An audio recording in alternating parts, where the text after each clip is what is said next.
Welcome back, everybody.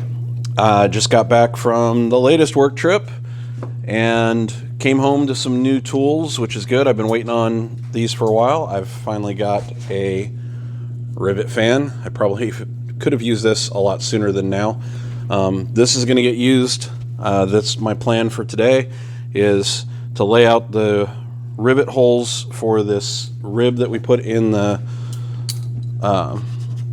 wingtip, and get that rib riveted in so I can be done with all of that.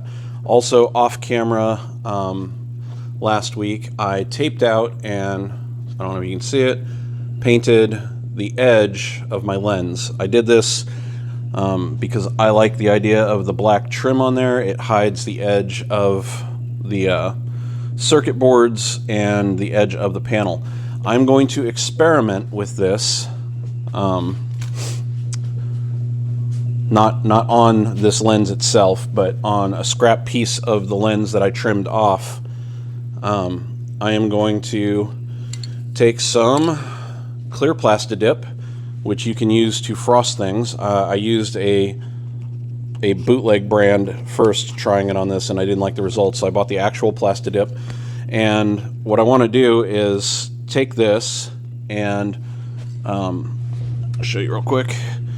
I'm going to mark out an area on here, leave the center totally clear so the strobes can shine straight through, but frost probably about a 1-inch or so edge all the way around this, just to kind of hide the nav lights a little bit, give it more of a diffused look. I don't know if that's going to work. Good news is, Plastidip, if you don't like it, you just let it dry and you can peel it off. So I'm going to play with that, see what kind of results I get, and I don't know, we'll see. I thought about doing the whole thing frosted, but I figured that'll block out too much of the light, and I still want these to be super visible, so we're just going to play with it and see what we get. The other tool I got, haven't really needed this yet. I think I'm going to need it in a few places on the fuselage, so it'll be nice to have. This is I think it's 13-inch long, number 40 hole finder. And the way it works, you can zoom in on that. You drop this end in a hole. This goes over a sheet. See it over here. And once that drops in the hole, you know that it's lined up. You use the drill bushing here to drill through, and you get a perfectly lined up hole in whatever you're drilling through. So that'll come in handy. But that's about it. I got a short work trip, I think, next week. I'm going to try and fly this weekend because I haven't flown in a while, and I need to get my currency back. So I'm going to go up, do some of that. We'll get this stuff done. I'll probably start on the other wingtip, doing all the same stuff you see me do on this one. I don't know how much of that I'm going to record. I might just condense it all to one video. We'll see. Lots of little stuff to come. I'm hoping to get a email, hopefully, based on the tracking stuff from Vans sometime this month, saying that they want the rest of the money for my fuselage, because I think it's going to be delivered or ready to deliver next month. Fingers crossed. That's about it. Anyways, stick around to see what really happens. You know how that goes. All right, welcome to the voiceover part. Wasting no time putting that rivet fan to use.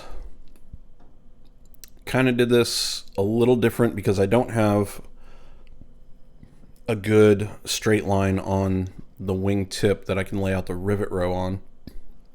I decided it would be easier to drill the holes in the rib itself first and then get it lined up. I have some internal marks where the rib goes, and then back drill the holes using my fancy new tool.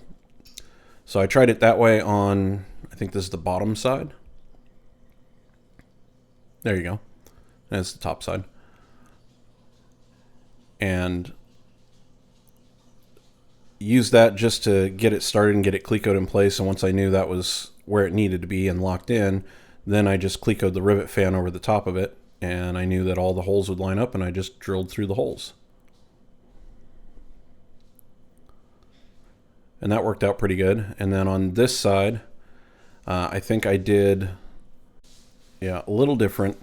I marked where the first one was going to go, clecoed through the rib and the rivet fan. Did the same thing with the last one to hold it in place, and then went through and drilled them all. I think both ways worked fine. Rivet fan made a really nice clean row. I can't remember, I think it might have been one of Ryan Fly's videos I saw where he used the rivet fan as a drill guide. Prior to getting this thing, I probably would not have done that. I probably would have just made marks and drilled them freehand, but way easier just using it like a drill guide. Anyhow, decided to just use the deburr tool to countersink the fiberglass. Once again, I'm going to use the soft rivets to put this rib in. This is not structural by any means. The whole point of this rib is just to support that end of the skin, as well as provide me a mounting point for the pin retainer, which I made off camera. I did get some thicker material. I think it's 3/4 inch thick. And I got it all shaped to go around the rivets, but fill the entire gap. You'll see it at the end. You just won't actually see me making it.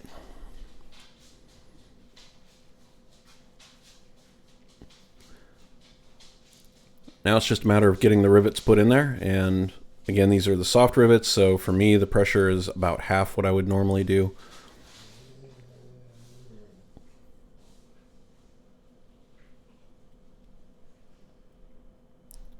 Flip it over and do the other side.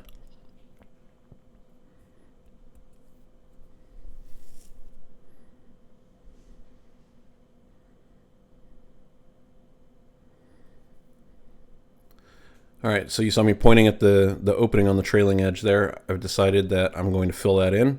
So just like I did the other control surfaces before, cut and shaped a piece of foam to fill in the bulk of that space. And now I just have a mixture of resin and flocks. I'm going to butter up the foam piece as well as a little bit on the fiberglass and slide that thing in there. That should have it pretty well sealed and locked in place. Get you repositioned here. And now I'm just going to fill that in with the rest of the flocks mixture.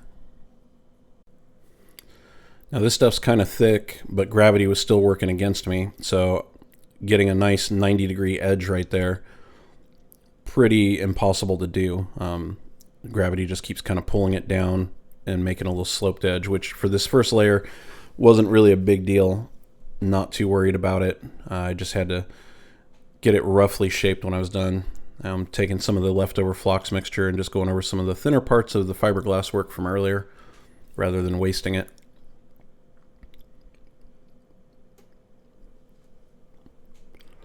So there it is, done up and cured. While that's curing long enough for me to be able to sand on it, I decided I would try the frosting of the lens idea. I did test it out on the scrap piece. It gave a much better result than the generic stuff I used, so I decided go ahead and do it. What I did was I marked out where I wanted it to be on the outside of the lens, used that fine line tape as a guide, and then I traced it with the fine line tape on the inside and then filled in the middle with masking tape. The only downside of that fine line tape is it does leave some residue behind that's kind of sticky and greasy and hard to get off. You'll see it in some of these pictures. It looks like the lens is dirty and gunked up. I just need to clean that stuff off of there. I gave it 2 coats of the Plastidip, and there it is. I think it looks pretty good and didn't really do anything for obscuring the light, so that was really good. It's still super bright, and there it is with the strobes on. We'll see. If I don't like it, should be able to just peel it off. All right, the rough work is done on that closeout. Just cleaning it up and shaping it as best I can. And then I'm going to mix up some resin with some micro to do the fine filling.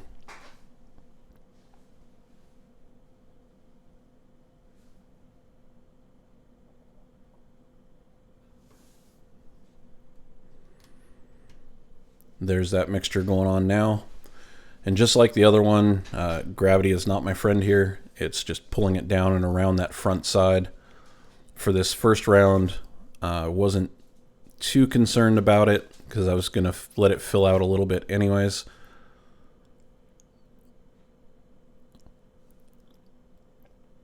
I'm also smearing a thin layer of it over the exposed fiberglass in front of the flange of the rib and just barely up onto the flange. This is just aesthetic. It's to smooth out the rough fiberglass, since you will be able to see that when you move the aileron up or down. Is it necessary? No. But I figured it'll seal the fiberglass from whatever could get into it and make for a cleaner appearance when it's all done. Plus, I had leftover to use, so I might as well use it.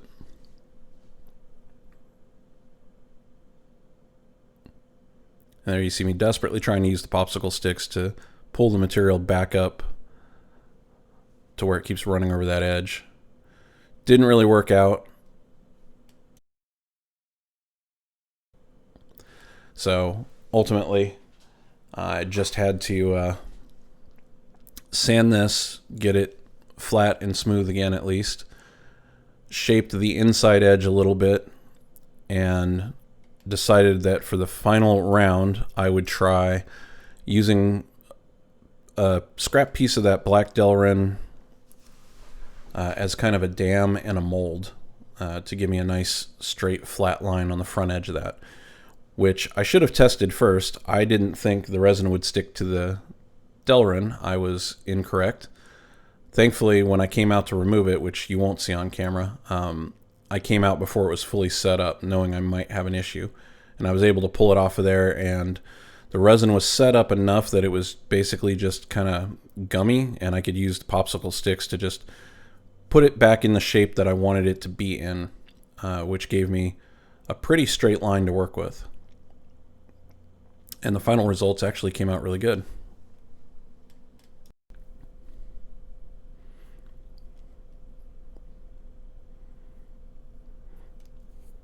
That was also a little bit of like blue tack you saw me put around the edge of that Delrin just to help keep things sealed. So yeah, last round is going to go in now. There's a tiny gap that I'm filling up, so I'm extending that whole trailing edge fill-in piece a little bit just so I can get a nice straight edge. I might do this different on the next wingtip. I might just do it the same way because it did work out. Just not quite the way I thought it would.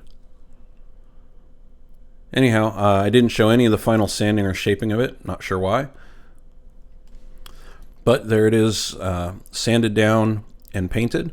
There you can see the retainer block in with the pins to the right length now. And here's a quick overview of what that all looked like. Alright, so that is, you can see it notched to fit up around there. That's all nice and smooth, and then that holds those in. And then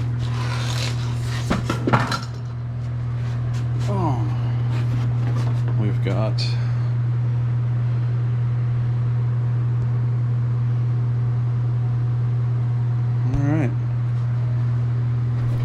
so that's it. After that, I went ahead and did install it on the wing to make sure it all fits. I'll leave you some parting photos of that installed with the retainer and everything. Looks really good. Pretty happy with it. Up next, maybe remote magnetometer? I don't know. Come back, stick around, and I will see you all on the next one.